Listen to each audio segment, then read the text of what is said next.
é o que eu sinto, é o que eu toco, é o que eu como, é o que eu cheiro, é o que eu fumo. É o sexo, é tudo que eu puder trazer para que essa carcaça se sinta satisfeita. Louve, irmão, porque no louvor a vitória. Para com isso, irmão.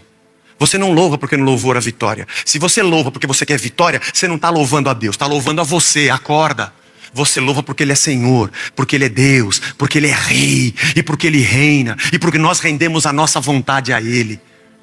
Porque se acontecer o que você quiser, ou não acontecer o que você quiser, Ele continua sendo o Senhor de todas as coisas. E a minha ideia, o meu projeto e o meu plano não é melhor do que o de Deus.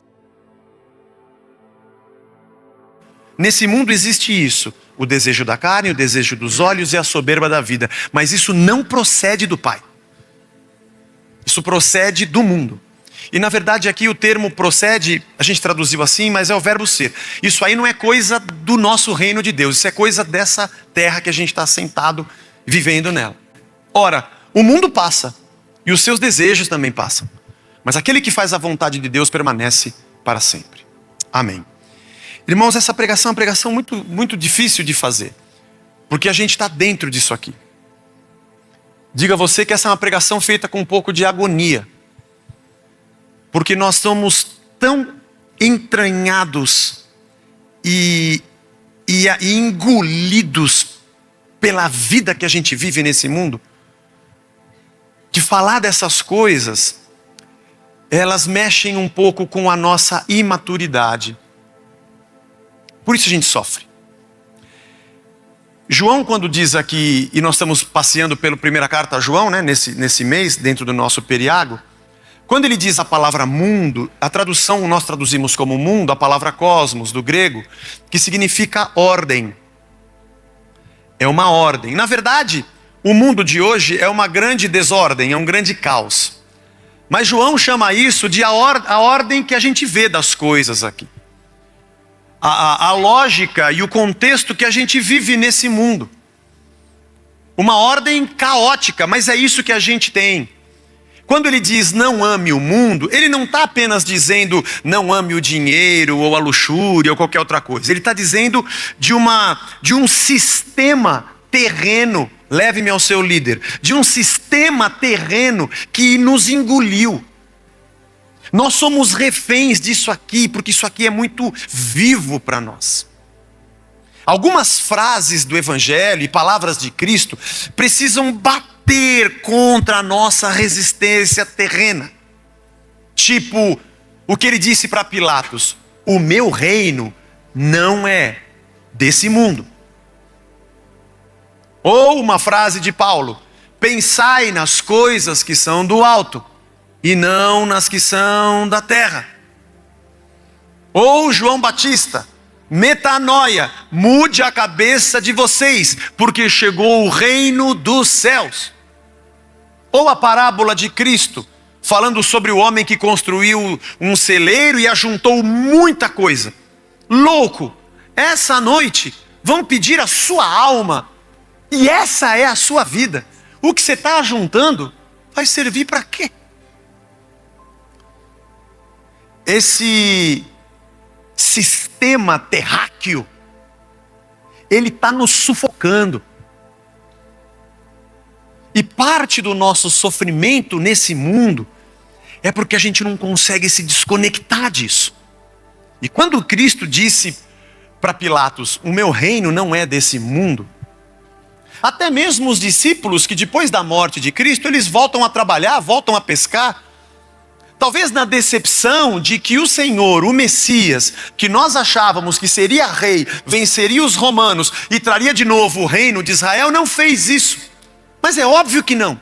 Jesus não estava engolido pelo sistema dessa terra. Ele não veio para trazer um sistema político. Ele não veio para consertar o que está aqui. Não, Zé, não, o que está aqui vai acabar. A Santa Escritura tem o Gênesis e tem o Apocalipse. Jesus veio anunciar o seu reino que chegou, como um prenúncio. Mas nos dizer da eternidade que temos, esse é um anúncio.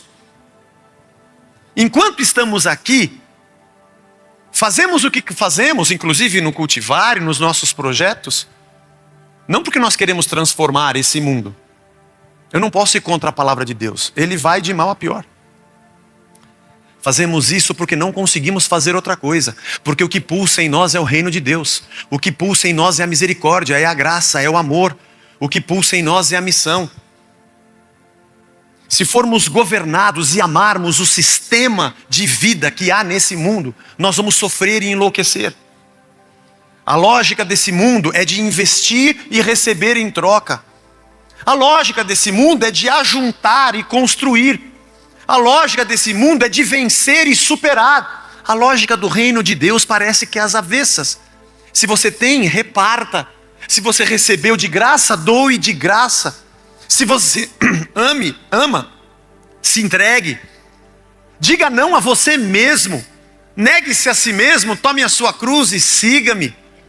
Seja a luz do mundo e sal da terra. Leve a carga um do outro.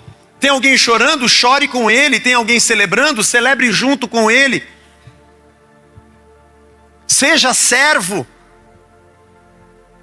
Esse sistema que reina na mente e no inconsciente da terra nos destrói. E João diz: não amem esse cosmos. Não amem a ordenação da vida do jeito que vocês estão vendo. Porque quem ama essas coisas não tem o amor de Deus. Que estranho. Aqui caberia a gente ficar discutindo o que é o amor. Porque um dia a gente faz uma pregação só sobre isso. Essas duas coisas são antagônicas. E você pode dizer, mas amor não é amor? Não, amor não é amor. Amor é amor. E o outro amor é um outro amor. Mas amor e amor são duas coisas diferentes. Porque o amor que procede de Deus, ele é diferente do amor que a gente conhece nessa terra. Não deveríamos nem usar a mesma palavra. O amor que procede de Deus é uma coisa que se doa e se sacrifica. Não é uma satisfação pessoal. Não é uma coisa que me atrai apenas e eu gosto. É uma atitude que eu tenho em devoção de doação. E ele diz, o que tem nesse mundo é uma coisa maluca. E se você amar esse mundo, você não vai conseguir amar a Deus. Esses dois amores são excludentes. Ou você vive um, ou você vive outro. Porque o que há no mundo, diz João, são três coisas. O desejo da carne, ou a concupiscência da carne, que algumas traduções dizem. O desejo da carne é o seguinte, irmão, é o que eu sinto, é o que eu toco, é o que eu como, é o que eu cheiro, é o que eu fumo. É o sexo, é tudo que eu puder trazer para que essa carcaça se sinta satisfeita. É louco isso. Mãe, se você for assim completamente e esse sistema te engolir, você vai acabar com o seu filho. Porque parte da vida dele está no seu sacrifício. Você vai engordar quando ele estiver na sua barriga.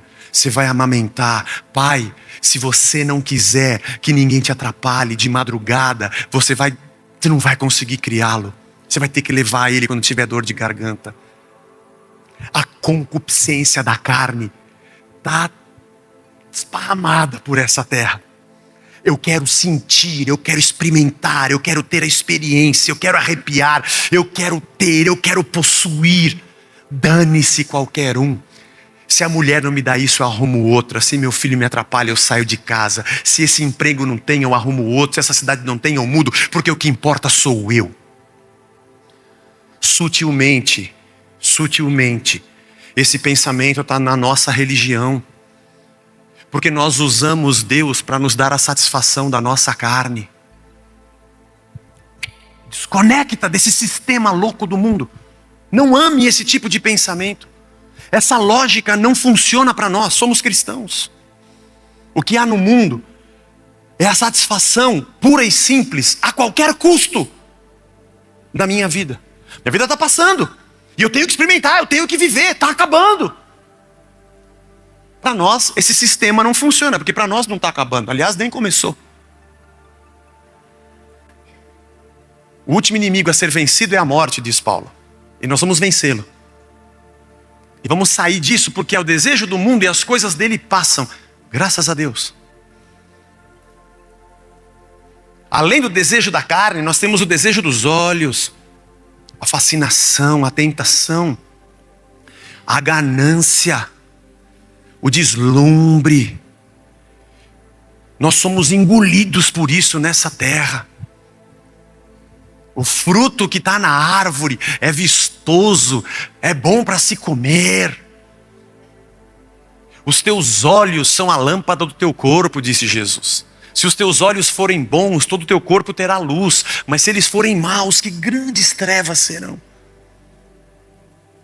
Se você está muito preocupado com o que você vê, com o que você vai ter, com o que você vai sentir, e neuroticamente você está louco orando para Deus te dar o que você vê e o que você sente, você não está buscando a Deus, você não está orando, você não tem uma devoção a Deus, você está controlado e dominado pelo sistema, por esse cosmos, você está amando essa terra e não a Deus. Eu também sou igual a você. Eu não estou aqui falando essas coisas porque eu aprendi, eu sei, atenção, meus súditos, receba essa palavra, toma posse agora. Não, irmão, eu tenho essa mesma batalha que você também tem. Essas coisas piram na minha cabeça também, eu fico... Pô, Senhor, a tua palavra diz que a gente não é dessa terra. E além do desejo dos olhos, o desejo da carne, tem a soberba da vida. Essa desgraça de orgulho que a gente tem, achamos que estamos no topo da humanidade. Nós sabemos tudo. Estava brincando aqui às 9 que eu sigo alguns pregadores e conferencistas ou teólogos, que eu estou sempre vendo vídeo, assistindo. E são caras assim que eu sempre brinco. Quando eu encontro algum, eu falo, eu não tenho tempo na vida. Eu vou morrer antes de conseguir ler tudo que você leu, de estudar tudo que você estudou. Ainda comecei tarde.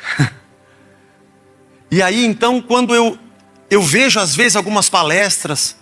Outro dia vi um post do Antônio Carlos Costa, ele já veio aqui várias vezes na igreja, eu falei, Senhor, que coisa incrível. Mas embaixo um monte de comentários, de gente que no máximo leu um artigo da Super Interessante e acha que pode discutir. Sociologia, economia, filosofia.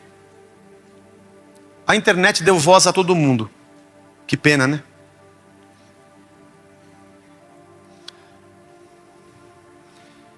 Tem um amigo meu que dizia assim... Para de falar, você pensa que meu ouvido é pinico? Já entendeu por quê, né? Esse sistema que há no mundo, ele está nos sufocando. E aí, nesse orgulho de a gente sabe tudo, eu comento, eu sei, você fica louco. Porque você não consegue dar cabo das suas questões, você não consegue dar conta da sua vida. Só que você aprendeu no sistema desse mundo que o que você vê e você sente, você tem que conquistar. Por que nossos jovens estão tão pouco preocupados em ser gente altruísta, em repartir? Por que nossos projetos sociais no nosso Brasil têm adesão de uma parte tão pequena da população? É óbvio, nossas universidades estão ensinando a galera a conquistar, a ter, a crescer. Você vai fazer um curso de coaching, o cara do seu lado ele é seu inimigo, você tem que ser melhor do que ele, tem que ser competitivo, produtivo, a tua performance tem que ser melhor, você tem que superar, tem que conquistar, tem que subir, tem que ser o cabeça de tudo. O evangelho é o contrário disso, o cabeça é Cristo, nós somos corpo. Mas a nossa religião também distorce textos. E pega o texto do Antigo Testamento que fala sobre guerra, ocupação de terra e guerra de exército, e fala que você vai ser cabeça e não vai ser cauda, viu, irmão? Tá bom, fala para Jesus sair da cabeça e põe ele na cauda e você fica lá. Eu e você somos cauda. No sentido de que somos corpo e ele é que está no topo, não nós. Porque quando eu vou a Deus para pedir a Deus que faça o que eu quero, eu não estou buscando a Deus, estou buscando a mim mesmo. Se eu busco a Deus para que Ele me dê o que eu vejo e o que eu sinto, eu não estou buscando a Deus, estou buscando a mim. Quando eu busco a Deus, eu digo a Ele, venha o teu reino e seja feita a tua vontade, porque eu neguei a mim mesmo e tomei a minha cruz. Não sei se esse grande número de evangélicos que temos no Brasil é de verdade de gente que se rendeu a Cristo, é gente que se rendeu a si própria e continua na soberba da vida. Está triste porque fez uma campanha e não conseguiu o que queria, porque ele quer o que ele quer, o que os olhos veem e o que o corpo sente. Pseudamente estão numa igreja levantando a mão e orando, mas não é Deus que reina, é a sua própria vontade que reina. É muito sutil, mas aqui não há conversão. E aqui há muito sofrimento. Aumentamos o nosso sofrimento nessa imaturidade. E eu creio, e lendo esse primeiro e segundo capítulo de 1 João, a palavra maturidade ficou batendo na minha teia. Pem, na minha cabeça sem parar essas 2 semanas. Porque uma criança, quando é pequena, ela chora, faz birra. Enquanto você não dá o que ela quer, ela não para. Não é assim? Aliás, o Dr. Darcy diz que na antiguidade era o patriarcado, o pai mandava. Passamos por uma fase do matriarcado, em que a mãe mandava. E hoje acho que é o filiarcado, são os filhos que mandam. A fragilidade, a falta de consistência, entendimento da verdade da família e até do evangelho fazem os pais perderem o controle, mas você venha na reunião de pais que isso é um assunto para um outro dia. Mas enfim, somos imaturos, fazemos birra com Deus. Louve, irmão, porque no louvor a vitória. Para com isso, irmão. Você não louva porque no louvor a vitória. Se você louva porque você quer vitória, você não está louvando a Deus, está louvando a você. Acorda. Você louva porque Ele é Senhor, porque Ele é Deus, porque Ele é Rei, e porque Ele reina, e porque nós rendemos a nossa vontade a Ele. Porque se acontecer o que você quiser, ou não acontecer o que você quiser, Ele continua sendo o Senhor de todas as coisas. E a minha ideia, o meu projeto e o meu plano não é melhor do que o de Deus. Eu vou confessar para você uma coisa aqui. Às vezes eu faço isso. Quem está chegando há pouco tempo na igreja talvez não teve a oportunidade de ver, mas às vezes eu cometo alguns deslizes e eu conto na igreja. Essa semana eu ouvi uma rádio evangélica. Desculpa, tive que falar. Falei, pronto, falei, vai. Falei. Desculpa, irmãos.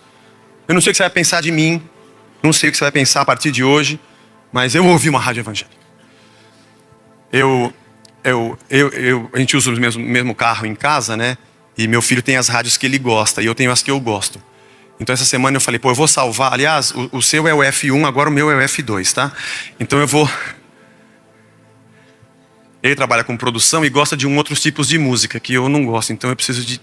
Então eu fui programar as minhas lá no F2, né? E nesse você tem que ficar pulando. Quando você ficar pulando, você corre um risco, irmão. Porque de repente você cai numa rádio evangélica, vai saber o que acontece. Aí eu caí, e o cara estava dizendo assim, eu peguei bem essa hora e eu tomei posse. Porque você, que está acontecendo não sei o que lá, e tem te atrapalhado, falou dos demônios, de um monte de coisa, e você não está conseguindo conquistar as bênçãos de Deus. Falei, não. Falei, eu troquei de estação, coloquei rápido na Kiss, estava tocando Deep Purple. Falei, Senhor, no meu carro, o Senhor não vai ouvir essa heresia. Vamos ouvir Smoke on the Water juntos. Mas essa papagaiada, o Senhor não vai ouvir aqui no meu carro. Não. Quer dizer então que você está lutando. Você está lutando com Deus para conquistar bênçãos. Para. Língua portuguesa. Bênção é dádiva, você não tem que conquistar. Ele morreu na cruz e te deu a vida. Você não luta com Deus. Se ele luta contra você, ele acaba com você. Você se curva a Deus, mesmo que você não goste, mesmo que não seja o que você quer, porque Ele te ensinou a orar, venha ao teu reino e seja feita a tua vontade, não é a sua. Se você vai a Deus para Ele fazer a sua, você não foi a Deus, você foi a você. E aquilo me fez muito mal. Eu não posso ouvir rádio evangélica que eu passo mal.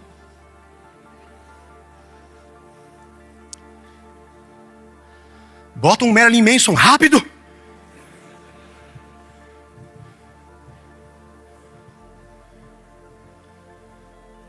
Eu vejo mais sinceridade em quem serve a Satanás sabendo que é Satanás, do que quem quer fazer de Deus um Satanás. Me dou melhor conversando com gente que não conhece a Deus, do que com gente que quer distorcer Deus. Por isso sofremos. Porque estamos tão engolidos pelo sistema e pelo cosmos. E essa soberba da vida, vou fazer o que é certo e vai dar certo. No feriado eu estava trocando de canal, assisti Tropa de Elite, um trecho, o primeiro. E tem um trecho em que o Capitão Nascimento volta para casa e a mulher está sentada na sala E ele põe o dedo na cara dela e começa a gritar com ela do nada. E no dia seguinte ela vai embora. O estresse que ele tinha na corporação engoliu a vida dele. Ele teve sucesso em combater corruptos, mas foi derrotado em combater a si mesmo. E tratava sua mulher na mesma lógica que tratava o seu soldado. Você não faz um curso para saber controlar sua esposa. Você não comprou um joystick para controlar o seu marido. Seu filho não funciona com metas. Você não está lidando com robôs pré-programados. É gente que sente.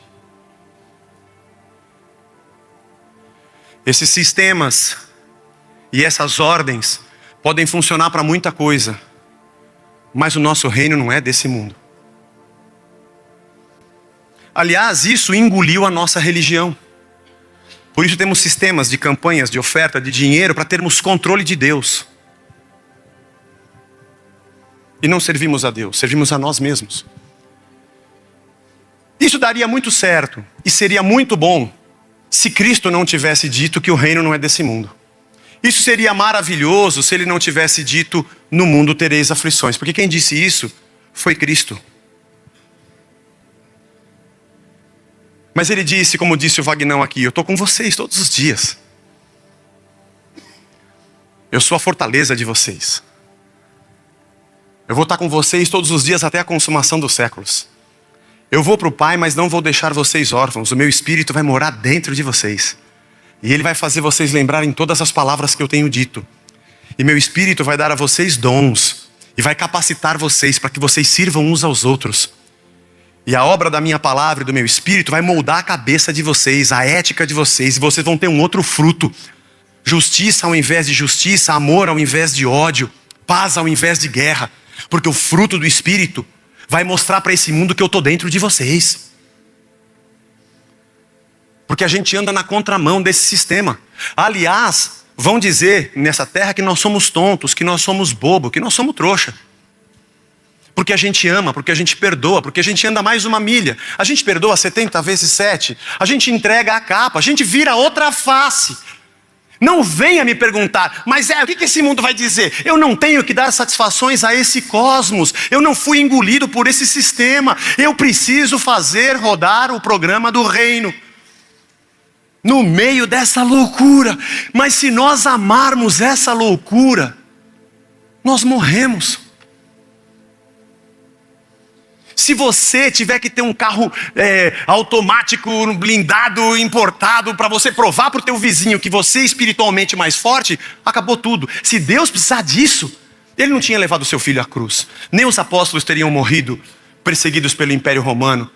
Porque esses caras foram derrotados na ótica do triunfalismo. Nós estamos na contramão. Precisamos ser maduros.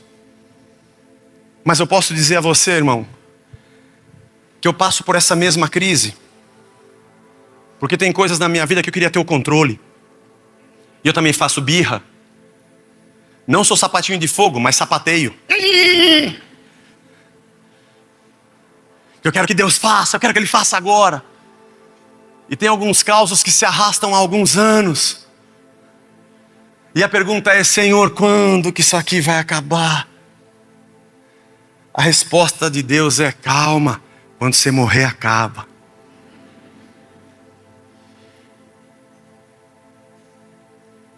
Porque a gente se aproxima de nação contra nação, reino contra reino, e o amor de quase todos vai esfriar. Essa pregação é um choque de realidade, irmão. É isso que dá na gente, sabe? Estou aqui dizendo a você que Deus é maravilhoso, porque no meio disso tudo Ele está com a gente. Você vai se deitar em paz e logo vai pegar no sono, porque o Senhor vai te fazer descansar seguro. Você vai olhar para os montes, é de lá que vem o teu socorro. Você vai ter a paz que excede todo o entendimento humano, que traz refrigério na sua alma, mesmo que você ande pelo vale da sombra da morte, você não vai temer mal nenhum. Estou falando um monte de versículos aqui. Só estou falando Bíblia aqui. Você vai andar seguro no Senhor, porque o teu nome está no livro da vida. E mesmo que você encare a morte, você vai dizer como Paulo: para mim o viver é Cristo e o morrer é lucro. Se me levar, estou em paz. E vamos ensinar nossos filhos a viver Cristo no meio dessa loucura, não a serem tomados e engolidos por esse sistema. Não amando a concupiscência dos olhos, a da carne e a soberba da vida. Porque isso nos faz sofrer. Mas é difícil, porque a gente encara um monte de problema e diz, mas Senhor, eu queria que isso aqui mudasse. Aí você me pergunta, Zé, mas tem situações que Deus livra, não tem? Opa, eu tenho milagres para contar? Imagino que sim, eu também tenho. E teve horas que eu orei, parece que eu orei, a coisa mudou completamente, eu também. E vou te falar mais, tem umas que eu nem orei. Passou aqui, ó, rapaz, quase que eu morri. Eu não tive tempo nem de orar, ele me livrou sem eu orar. Obrigado, só podia agradecer. E tem outras que eu estou orando faz um tempão e nada acontece. Então, qual é a explicação? Então, irmão, não tem explicação. Porque eu e você não somos deuses, nós somos servos. O servo descansa nas mãos do seu Senhor. A criança mimada faz birra até ter o pirulito. A que aprendeu que o pai sabe o que é bom, sabe que agora não é a hora do pirulito, ainda que eu queira. Eu sempre digo isso para Blanche. Eu não sei quem vai morrer primeiro, se eu ou se ela. E não sei se vai ser por uma doença ou por um acidente. A gente nunca sabe, né? Mas eu sei que eu estou na mão de Deus. Todos nós estamos. Nossa alegria não é porque vamos controlar o sistema dessa terra. Nossa alegria é porque Deus já comanda a nossa vida. Essa é a nossa paz. Nossa segurança não é porque vamos ter agora um ministro da justiça terrivelmente evangélico. Deus tenha misericórdia de nós. Te conjuro pé de pato, mangalô 3 vezes, mas aqui não é madeira, mas tudo bem.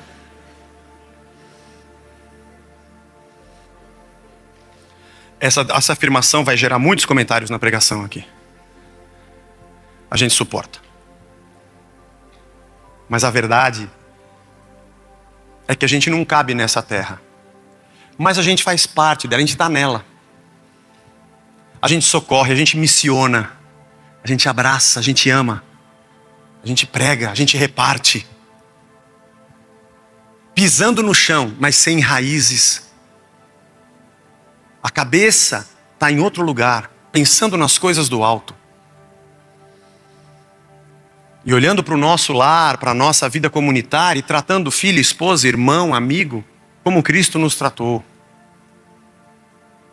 Não amando esse cosmos. Não amando essa ganância louca. Sem a concupiscência da carne, sem a concupiscência dos olhos, sem essa soberba da vida. Se nós formos mais maduros, a gente vai sofrer menos. Nós vamos estar melhores. Eu não sei quem foi, agora eu estou quase encerrando, indo para o final. Uma pessoa estava me dizendo sobre... Não vou lembrar quem é. Sobre sua filha, que tomava um remédio porque tem um probleminha desde pequena. E ela perguntou, mas pai, eu queria ser normal. E eu comentei com esse irmão, eu falei, engraçado, né? Quem é normal? Tem alguém aqui que não tem nenhum problema? O anjo, sim. Vem aqui, irmão. Tem alguém aqui que alguma coisa não dói?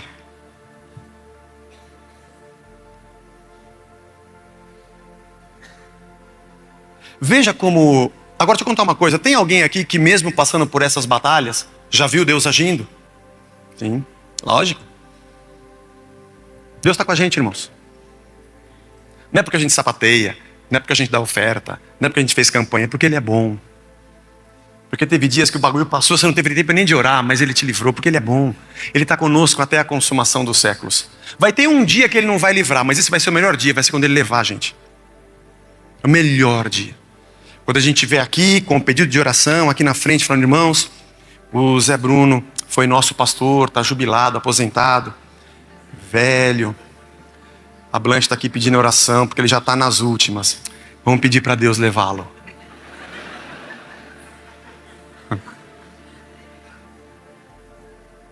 A gente nunca ora para Deus levar ninguém, né? Só quem a gente não gosta.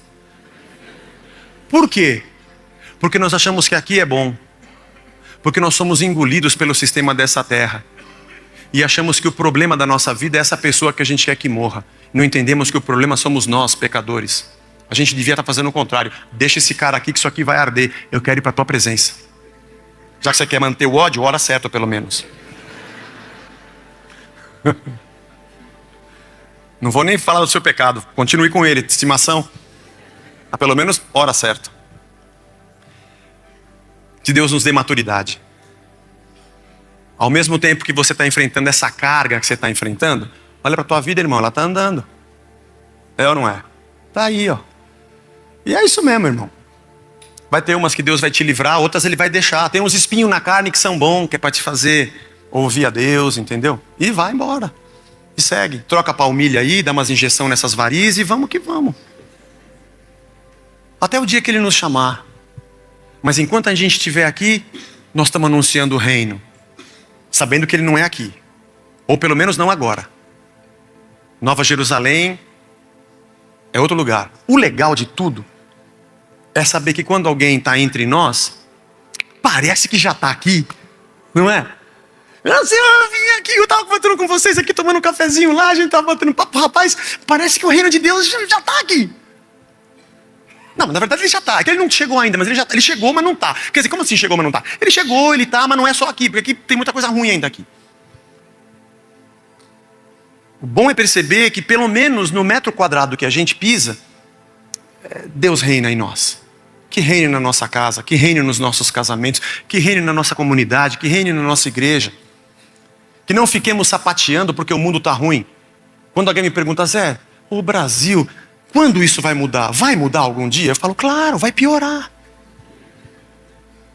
Você é um pessimista? Não, eu sou bíblico, está escrito que vai piorar. Relaxa, que ainda tem a besta que emerge do mar, tem a besta que emerge da terra, o anticristo, ainda tem a grande meretriz, a Babilônia. Ih, tem muito capítulo nesse Apocalipse para acontecer. Vai querer beber o sangue dos santos. Ai, Zé, que coisa ruim. Bom, melhor ser ruim e ser bíblico do que ser ruim e ser da nossa cabeça. Pelo menos tem uma certeza, o que é bíblico vai acontecer. Mas o Senhor é conosco. Até o dia que Ele nos chamar. Aleluia. E enquanto Ele nos chamar, estamos aqui no Teu reino, Senhor. Anunciando, amando, diminuindo a dor de quem sofre e dizendo para esse mundo que é chegado o reino dos céus. E é para lá que a gente vai. Mas maduros. Para não sofrer coisas que a gente não precisa sofrer. Apenas por compreender que a gente tem aflição, faz parte do pacote. Mas o Senhor é nosso refúgio e fortaleza. Faz a gente levantar todo dia de manhã e olhar adiante até o dia que Ele nos chamar.